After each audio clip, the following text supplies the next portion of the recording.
Welcome to आसान learning my friends. आज की इस वीडियो में हम मैटलैब की कुछ बिल्ट इन कमांड्स को यूज़ करेंगे और देखेंगे किस तरह उनको मैटलैब की कमांड विंडो में यूटिलाइज किया जाता है।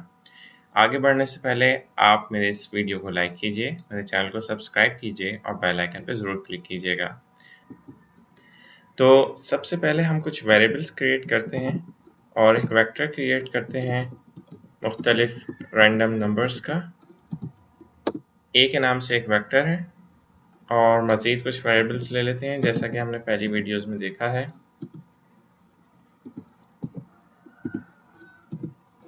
तो यहाँ तीन डिफरेंट वेक्टर्स, एक वेक्टर और तीन डिफरेंट वेरिएबल्स आपके सामने मौजूद हैं, ए, एक्स और वाई।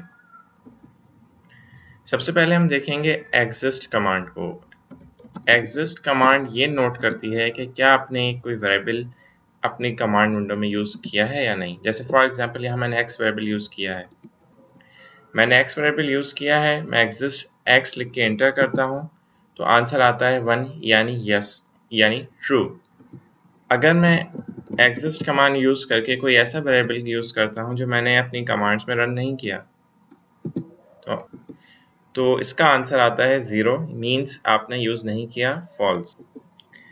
तो जैसा आपने देखा कि एग्जिस्ट कमांड के थ्रू हमने ये चेक किया कि क्या ये वेरिएबल मेरे वर्क स्पेस में मौजूद है या नहीं, यानी ये वेरिएबल पहले यूज़ हो चुका है या नहीं। इसी तरह अब हम नेक्स्ट कमांड को देखने जा रहे हैं।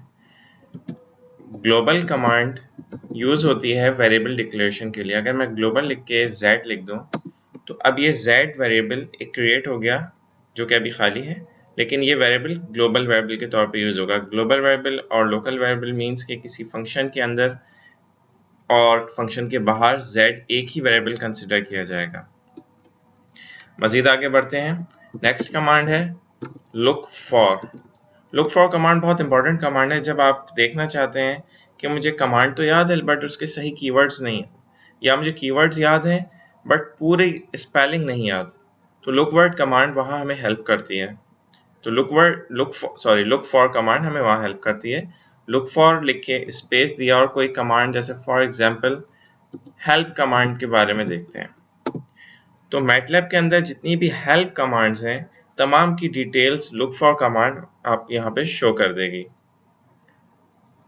एक कमांड रन हो रही है क्योंकि इसके बहुत सारा डाटा रीड करती है, इसलिए थोड़ा टाइम टेकिंग कमांड है। जब मैंने लुक फॉर लिख के हेल्प का बटन प्रेस किया, हेल्प लिखा, तो ये तमाम डिटेल्स मेरे पास ओपन हो गई। ये वो तमाम वर्ड्स या कीवर्ड्स हैं जिसमें या तो हेल्प वर्ड HELP यूज़ हुआ है या उसका कहीं ना कहीं इसकी डिटेल में डिस्क्रिप्शन में ये वर्ड यूज़ हुआ है। तो सारी कमांड्स हेल्प से रिलेटेड यहाँ पे आपको शो हो रही हैं। इस तरह लुक फॉर स्क्वायर रूट की कमांड देखते हैं। तो इसने मुझे बताया कि ये वो सारी कमांड्स हैं जिस तरह से आप स्क्वायर रूट ले सकते हैं। नेक्स्ट कमांड की तरफ बढ़ते हैं। अगर आपने मैटलैब को क्लोज करना है तो जस्ट QUIT कमांड विंडो में आप क्वाइट लिख के एंटर करेंगे, मैटलैब क्लोज हो जाएगा। खैर मुझे अभी आगे वर्किंग करनी है तो मैं क्लोज नहीं करने जा रहा और आप इसको ज़रूर चेक कीजिएगा। आगे बढ़ते हैं। मैं ये देखना चाहता हूँ कमांड विंडो में मैं किस जगह मौजूद हूँ, कौन सी डायरेक्टरी में मेरी फाइल मौजूद है। CD लिख के एंटर किया तो बता दिया कि C विंडोज़ और System32 के फोल्डर में आप मौजूद हैं। सिमिलरली अगर मैं चाहता हूँ कि डेट क्या है आज, तो डेट लिख के एंटर करेंगे, आज की डेट आ जाएगी। अगर मैं किसी वेरिएबल में डेट को स्टोर कराना चाह रहा हूँ तो अब ये डेट A वेरिएबल में स्टोर होगा। यहाँ CLC लिख के मैंने अपनी स्क्रीन को क्लियर कर दिया है और अब मैं ये देखना चाह रहा हूँ कि मैं कौन से फोल्डर में मौजूद हूँ। तो CD लिख के मैंने एंटर किया तो ये मुझे बता रहा है कि मैं सिस्टम और System32 नामी फोल्डर में मौजूद हूँ, जो कि विंडोज़ फोल्डर के अंदर C ड्राइव में मौजूद है। अब मैं अपनी लोकेशन को बदल रहा हूँ और डिफरेंट लोकेशन पे मैं मूव कर रहा हूँ।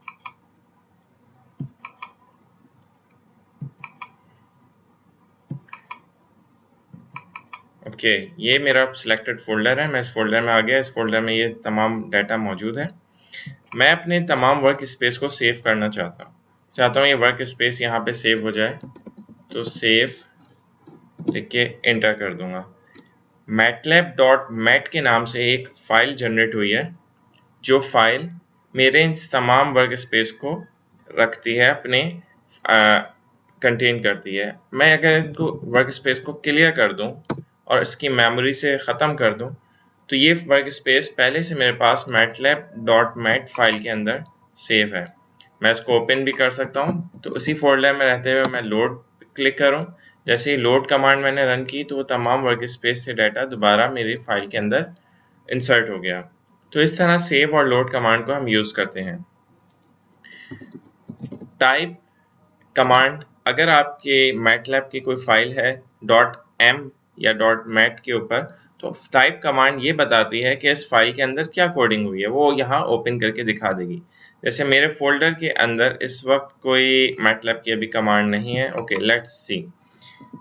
आगे मैं टाइप कमांड आपको रन करना बताऊंगा कि जब हम स्क्रिप्ट फाइल जनरेट करेंगे .m पे, उसके बाद मैटलैब पे हम टाइप कमांड को भी रन करना सीखेंगे।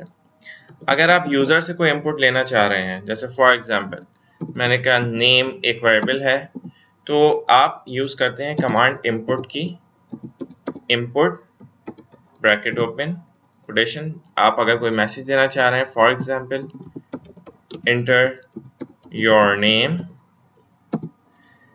कोटेशन क्लोज करके कॉमा, क्योंकि नेम स्ट्रिंग फॉर्मेट में होता है तो आपने यहाँ फॉर्मेट डिफाइन करना है। मैंने इन्वर्टेड कॉमास में एस लिखा और अपने ब्रैकेट को क्लोज कर दिया। जब मैं एंटर करता हूँ तो सिस्टम मुझसे अब मेरा नाम पूछ रहा है।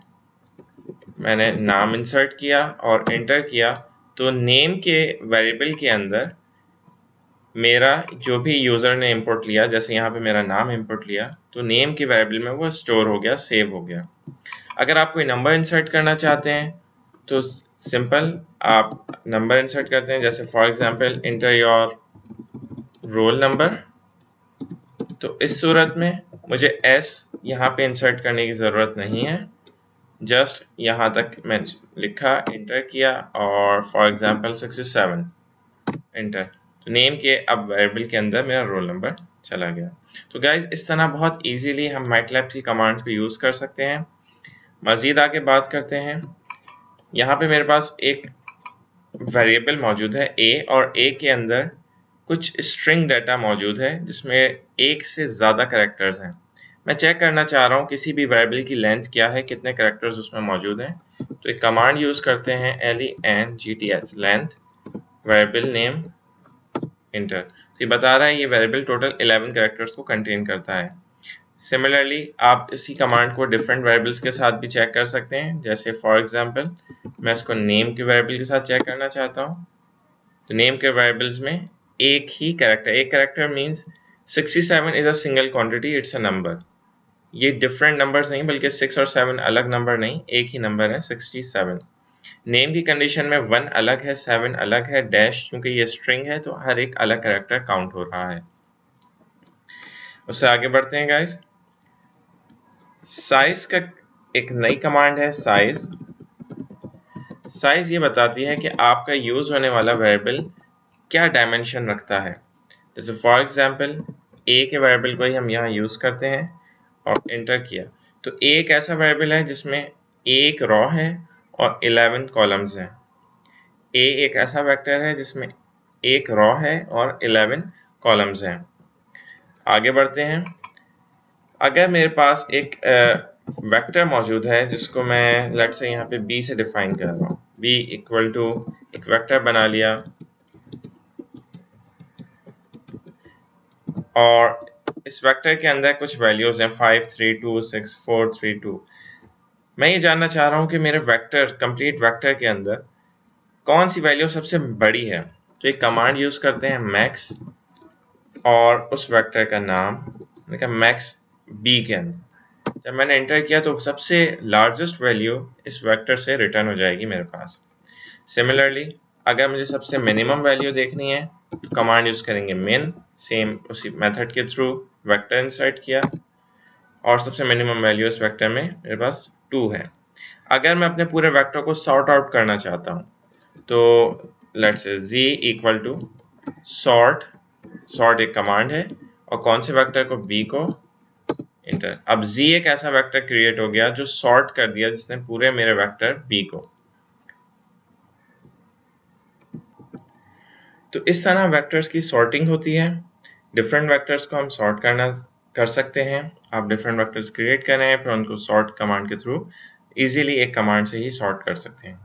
फर्दर गाइस हम देखते हैं कि किस तरह हम आइडेंटिटी मैट्रिक्स क्रिएट करते हैं। तो यहाँ पे आइडेंटिटी मैट्रिक्स आई मैट्रिक्स के नाम से आई मैट्रिक्स कैसे क्रिएट करते हैं, जैसे मैं एक वेरिएबल लिया w equal to I command के through let's say 3 means 3 by 3 का मैट्रिक्स एंटर किया।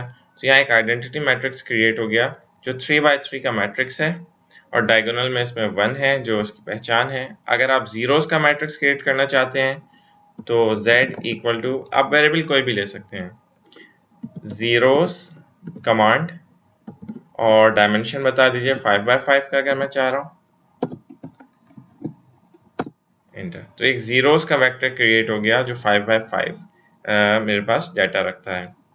अगर आप चाह रहे हैं कि तमाम सॉरी वेक्टर्स का सम अप कर लें, तमाम वेक्टर्स को सम कर लें, तो वेक्टर्स के सम के लिए आप एक ही कमांड के थ्रू अपने तमाम वेक्टर्स की वैल्यू को सम अप करके देख सकते हैं। जैसे यहाँ मैं करने जा रहा हूँ, मैंने कहा सम और वेक्टर मैं यूज करता हूँ फॉर एग्जांपल w।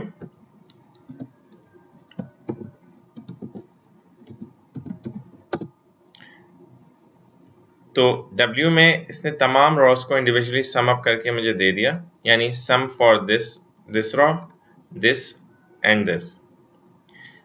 अगर आप इंडिविजुअल सम करना चाह रहे हैं तो मैं एक वेक्टर क्रिएट करते हैं b वेक्टर का हम सम करते हैं सम b। तो इसने तमाम रॉ को सम अप किया और एक वेक्टर के तौर पे आपको यहाँ पे डिस्प्ले कर दिया। तो गाइज मैं उम्मीद करता हूँ कि आज की इस लेक्चर में आपने ज़रूर कुछ ना कुछ सीखा होगा और मुझे उम्मीद है कि आप इन कमांड्स को रन करेंगे, यूटिलाइज करेंगे। फर्दर अगर इसमें कोई प्रॉब्लम होती है तो आप कमेंट्स में मुझसे शेयर कर सकते हैं। मज़ीद अगर कुछ आप टॉपिक्स जानना चाहते हैं तो ज़रूर कमेंट्स में बताइए ताकि हम उस पर भी वीडियोस बनाएं और आपको आसान तरीके से उसको सिखाएं। तो thank you for watching my video guys.